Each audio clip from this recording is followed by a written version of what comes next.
Welcome to special analysis. నేను రమ్మ మండవ. ఈరోజు అనాలిసిస్లో భాగంగా మనం తీసుకోబోతున్న టాపిక్ ఏంటంటే జగన్ గ్రాఫ్ పెంచుతున్న చెవిరెడ్డి అని చెప్పేసి నేను టైటిల్ పెట్టడం జరిగింది. ఆ అంశం మీద ఈరోజు మనం డిస్కస్ చేసే ప్రయత్నం చేద్దాం. ఇది చూస్తే చాలామందికి సందేహం రావచ్చు. చెవిరెడ్డి నిన్న మొన్నే కదా రిలీజ్ అయ్యారు లిక్కర్ స్కామ్ వ్యవహారం నుంచి, జైల్లోంచి. అలాంటి చెవిరెడ్డి జగన్మోహన్ రెడ్డి గ్రాఫ్ ఎలా పెంచుతున్నారు అని చాలామందికి అనుమానం రావచ్చు. ఈరోజు చెవిరెడ్డి పెంచుతుంది జగన్మోహన్ రెడ్డి గ్రాఫ్. ఎలాగంటే ఆయన సర్వేలు చేయిస్తూ ఉన్నారు చెవిరెడ్డి. ఆల్రెడీ ఆయనకి సఫాలజిస్టుల టీం ఉంది. ఆ టీంతోని ఎప్పటి నుంచో జగన్మోహన్ రెడ్డికి సర్వేలు చేయిస్తూనే ఉంటారు. ఎన్నో సందర్భాల్లో సర్వేలు చేయించారు. జగన్మోహన్ రెడ్డి పక్కదారి పట్టించిన సందర్భాలు కూడా ఉన్నాయి. అలాంటి చెవిరెడ్డి ఈరోజు ఆయన లిక్కర్ స్కామ్లో జైలుకి వెళ్ళిన తర్వాత అటు జగన్మోహన్ రెడ్డికి చెవిరెడ్డికి మధ్య కొంత గ్యాప్ వచ్చిందనే ప్రచారం ఉంది. ఎందుకుంది అంటే పాపం చెవిరెడ్డి లిక్కర్ స్కామ్లో ఫస్ట్ పొలిటికల్ అరెస్ట్ అంటే అది చెవిరెడ్డిదే. చెవిరెడ్డి అరెస్ట్ అయిన తర్వాత జగన్మోహన్ రెడ్డికి చాలా క్లోజ్ అసోసియేట్. ఆయన ఎంత క్లోజ్ ఉండేవాళ్ళు అంటే జగన్మోహన్ రెడ్డి తనకి అంత సీనియర్ అయిన పార్టీలో అందరికంటే ముందు వచ్చారు. అయినా ఆయనకి మంత్రి పదవి ఇవ్వకుండా అటు పెద్దిరెడ్డి కంటే ముందు వచ్చారు, రోజా కంటే ముందు వచ్చారు. అయినా సరే చెవిరెడ్డికి మంత్రి పదవి ఇవ్వకుండా జిల్లాలో ఉమ్మడి చిత్తూరు జిల్లాలో వాళ్ళిద్దరికి మంత్రి పదవులు ఇవ్వడం జరిగింది. మామూలుగా అయితే జగన్మోహన్ రెడ్డి మీద కోపం ఉండాలి చెవిరెడ్డికి. అయినా కరుడుగట్టిన కట్టపలాగా పనిచేస్తారు ఆయన జగన్మోహన్ రెడ్డికి. ఆ స్థాయిలో జగన్మోహన్ రెడ్డి అంటే అంత కమిట్మెంట్తో ఉంటారు చెవిరెడ్డి. అలాంటి చెవిరెడ్డి అరెస్ట్ అయ్యి లిక్కర్ స్కామ్ వ్యవహారంలో జైల్లో ఉంటే జగన్మోహన్ రెడ్డి కనీసం పరామర్శించడానికి వెళ్ళలేదు చెవిరెడ్డిని. ఇది ఆ చెవిరెడ్డినే కాదు, ఆయన సన్నిహితులనే కాదు, ఆయన ఫ్యాన్స్ని కూడా హర్ట్ చేసిన అంశమే. గతంలో మనం చూస్తే ఎన్నికలకు ముందు ఎవరికి ఇష్టం లేకపోయినా సరే, బాలినేని లాంటి వాళ్ళు వ్యతిరేకించినా సరే, ఇదే చెవిరెడ్డి భాస్కర్ రెడ్డిని తీసుకెళ్లి జగన్మోహన్ రెడ్డి ఒంగోలు ఎంపీగా బరిలోకి దించారు. ఆ రోజు బాలినేని వద్దన్నా వినలేదు. అదేవిధంగా చెవిరెడ్డి కొడుకైన అటు మోహిత్కి టికెట్ ఇవ్వడం జరిగింది. చంద్రగిరి నుంచి ఆయన ఓడిపోయారు. సో అలాంటి చెవిరెడ్డి అరెస్ట్ అయితే జగన్మోహన్ రెడ్డి ఎక్కడా పరామర్శించే ప్రయత్నం చేయకపోగా కనీసం చెవిరెడ్డి అరెస్ట్ను కూడా ఖండించే ప్రయత్నం చేయలేదు. ఇది నిజంగా చెవిరెడ్డి ఫాలోవర్స్ను కొంత ఇబ్బందికి గురి చేసిన అంశమే. అయితే బట్ లాయల్టీ విషయంలో మాత్రం చెవిరెడ్డి చాలా లాయల్ జగన్మోహన్ రెడ్డికి. జగన్మోహన్ రెడ్డి సతీమణి భారతి ఎప్పుడు కూడా జగన్మోహన్ రెడ్డి పట్టు వస్త్రాలు తీసుకెళ్ళినప్పుడు ఆయన సతీ సమేతంగా తీసుకెళ్లాల్సి ఉన్నా భారతి ఎప్పుడు కూడా ఆయన వెంట తిరుమలకి వెళ్ళలేదు.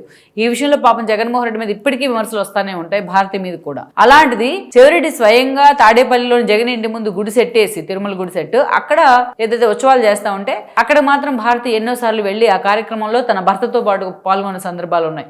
ఆ స్థాయిలో ఒక రాముడికి హనుమంతుడు లెక్క ఆ ఫ్యామిలీకి అలా పనిచేస్తూ ఉండేవాళ్ళు చెవిరెడ్డి. అందుకే ఆయన టీటీడీ బోర్డు మెంబర్లుగా లేకపోయినా ఆయన ఒక సలహాదారుగాను అట్లా పెట్టుకున్నారు బోర్డులో కూడా. సో అలా చెవిరెడ్డికి ప్రత్యేక ఆహ్వానితుడిగా ఉన్నారు ఆ రోజున.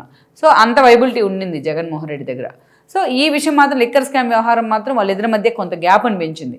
ఆ గ్యాప్ని ఫుల్ఫిల్ చేయాలంటే చెవిరెడ్డి ఏదో ఒకటి చేసి జగన్మోహన్ రెడ్డికి దగ్గర కావాలి. అందుకే చెవిరెడ్డి ఈరోజు సర్వేలు చేస్తూ ఉన్నారు. అసలు చెవిరెడ్డి జగన్మోహన్ రెడ్డి దగ్గర అవ్వడానికి కూడా ఈ సర్వేలే ఒక కారణం. గతంలో జగన్మోహన్ రెడ్డికి అధికారంలోకి వచ్చిన తర్వాత పీకే లాంటి వాళ్ళు వెళ్ళిపోయినప్పటికీ ఆయన కంటిన్యూ చేసుకుంటూ వచ్చిన టీం ఏదైతే ఉందో ఐపాక్ టీం, రిషిరాజ్ అని టీం, ఆ ఐపాక్ని చూస్తూ ఉండి వాళ్ళు సర్వేలు చేయించేవాళ్ళు.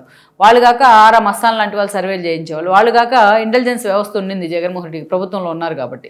వాళ్ళు కాక ట్రంప్, అవినాష్ లాంటి వాళ్ళు, అదేవిధంగా axis my India Pradeep Gupta లాంటి వాళ్ళు ఎప్పటికప్పుడు జగన్మోహన్ రెడ్డి సర్వేలు చేయించుకుంటూ ఉండేవాళ్ళు. కానీ మరి గ్రౌండ్ రియాలిటీలో ఆ టీం కరెక్ట్గా పనిచేసిందా లేదా అనేది మనం పక్కన పెడితే మరి జగన్మోహన్ రెడ్డి మాత్రం ఎప్పుడు ఈ సర్వేల మీద డిపెండ్ అయ్యేవాళ్ళు.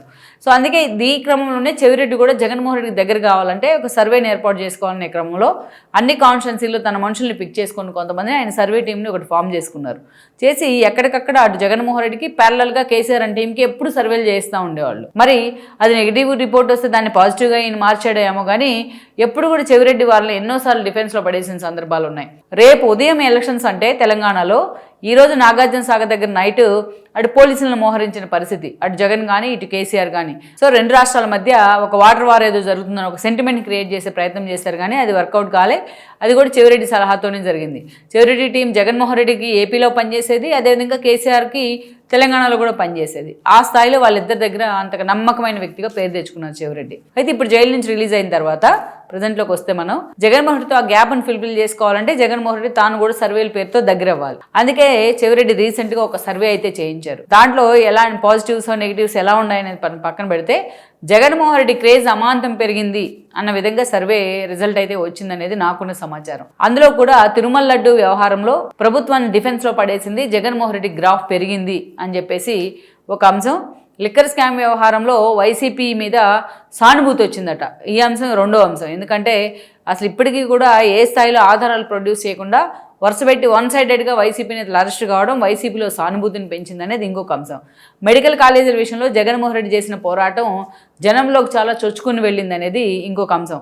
ఈ 3 అంశాల మీద చెవిరెడ్డి లాంటి వాళ్ళు తన టీంతో సర్వేలు చేయించి జగన్మోహన్ రెడ్డి గ్రాఫ్ పెరిగింది, ఆయన క్రేజ్ పెరిగింది, ఎప్పుడు ఎన్నికలు వచ్చినా జగన్మోహన్ రెడ్డి సీఎం అవుతారు అన్న విధంగా ఒక రిపోర్ట్ని జగన్మోహన్ రెడ్డికి ఇవ్వడం జరిగింది.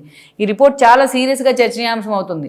జగన్మోహన్ రెడ్డి కూడా కొంపదీసి దీన్ని నమ్మారో ఏమో కానీ ఇటీవల కాలంలో జనం నన్నే కోరుకుంటా ఉన్నారు, ఎక్కడికి వెళ్ళినా నా మాటే స్మరిస్తా ఉన్నారు, జగన్ ఉంటే బాగుండేది అనుకుంటున్నారు, మన క్రేజ్ పెరిగింది అని చెప్తా ఉన్నారు జగన్మోహన్ రెడ్డి. తన క్యాడర్ ని సపోర్ట్ చేయడం వరకు, తన క్యాడర్ లో కొంత బూస్ట్ ఇవ్వడం వరకు ఆ మాట చెప్పుకుంటే ఎవరైనా వెల్కమ్ చేయాల్సిందే. కానీ బట్ గ్రౌండ్ రియాలిటీలో వాస్తవాలకు భిన్నంగా క్రేజ్ పెరిగిందని చెప్పుకుంటే ఆయన పక్కనే ఉన్న నేతలు కూడా దాన్ని వెల్కమ్ చేసే పరిస్థితి ఉండదు. మెడికల్ కాలేజ్ అంశంలో పీక్కి తన పోరాటాన్ని తీసుకెళ్తా అన్నారు. చివరిగా మోడీ అండ్ టీం ఇన్వాల్వ్ అయ్యి ఇదంతా సెంట్రల్ గవర్నమెంట్ స్కీమే, వైబిలిటీ ఫండింగ్ కూడా మేమే ఇస్తామని చెప్పి నడ్డా లాంటి వాళ్ళు అనౌన్స్ చేసిన తర్వాత హఠాత్తుగా జగన్మోహన్ రెడ్డి ఆ పోరాటాన్ని ఆపేశారు. ఒకటి. అదేవిధంగా తిరుమల లడ్డు వ్యవహారంలో ఈ రోజు మిగిలినంతా పక్కన పెడితే నేషనల్ మీడియా దీన్ని టేక్ ఓవర్ చేసిన ఒక అంశంలోను, అదేవిధంగా సుబ్రహ్మణ్య స్వామితోని తమ ఏకసభ్య కమిటీ వద్దని పిటిషన్ వేస్తే కనీసం దాని హీరింగ్ కూడా సుప్రీంకోర్టు తీసుకోకపోవడం, ఈ అంశాలు రెండు కూడా జగన్మోహన్ రెడ్డిని నిజంగానే డిఫెన్స్ లో పడేశాయి తిరుమల లడ్డు వ్యవహారంలో. అదేవిధంగా ఇంకొకటి మనం తీసుకుంటే జగన్మోహన్ రెడ్డి క్రేజ్ పెరగడానికి ఈ 2 అంశాలతో పాటు లిక్కర్ స్కామ్ వ్యవహారాన్ని కూడా చెవిరెడ్డి హైలైట్ చేశారు. లిక్కర్ స్కామ్ వ్యవహారంలో వన్ సైడెడ్గా ఆధారాలతో సహా ఇంతమంది అరెస్ట్ అయినా జగన్మోహన్ రెడ్డి ఈ అంశం మీద ఇప్పటిదాకా ఒక్క మాట మాట్లాడలేదు, ఇప్పటిదాకా దీన్ని ఖండించే ప్రయత్నం చేయలేదు. దీంట్లో ఈడీ ఎంటర్ అయితే క్షణక్షణం వైసీపీ భయపడతా ఉంది నెక్స్ట్ అరెస్ట్ ఎవరు అనేది. మొత్తం కీలక వ్యక్తుల అరెస్టులు కూడా జరిగింది ఇప్పుడు దాకా. ఈ స్కామ్లో కేంద్రం కూడా చాలా సీరియస్గా ఫోకస్ పెట్టిన పరిస్థితి అయింది. 3,500 crores అనేది అధికారికంగానే చెప్తా ఉన్నారు, 3,500 crores అనేది అధికారికంగా ఈరోజు సిట్టే చెప్తా ఉంది. సో ఈడీ కూడా పూర్తి ఆధారాలు సేకరిస్తున్న పరిస్థితి అయితే ఉంది. ఇలాంటి విషయంలో జగన్మోహన్ రెడ్డి ఒక్కరిని కూడా పరామర్శించలే ఇప్పటిదాకా, అంటే ఆయనే డిఫెన్స్లో ఉన్నారని అర్థం. దీంట్లో జగన్మోహన్ రెడ్డి గ్రాఫ్ పెరగడానికి ఏముంది ఇంత అరాచకంలో? సో ఇక్కడ జగన్మోహన్ రెడ్డి గ్రాఫ్ పెరిగిందని చెవిరెడ్డి లాంటి వాళ్ళు చెప్తా ఉంటే, ఆయన టీంతో సర్వేలు చేసి అని చెప్తా ఉంటే, జగన్మోహన్ రెడ్డి క్రాస్ చెక్ చేసుకునే ప్రయత్నంలో ఉన్నారా లేదనేది అసలు ఇంపార్టెంట్. గత 5 ఏళ్ళు జరిగినట్టే జరుగుతుందా లేదా దానికంటే భిన్నంగా జగన్మోహన్ రెడ్డి గ్రౌండ్ రియాలిటీని గమనిస్తున్నారా లేనదే అసలు ఇంపార్టెంట్. మరి జగరెడ్డి మాటలను పట్టుకొని ఆయన సర్వేని పట్టుకొని జగన్మోహన్ రెడ్డి కూడా నా గ్రాఫ్ పెరిగింది అని చెప్తా ఉంటే, సో దాని రిజల్ట్ కూడా మొన్నటి 2024 ఎన్నికల ఫలితాలలాగే ఉంటుందంటే ఆశ్చర్యం లేదు. ఈ వీడియో మీకు నచ్చినట్లయితే please share, like and subscribe R24 Telugu.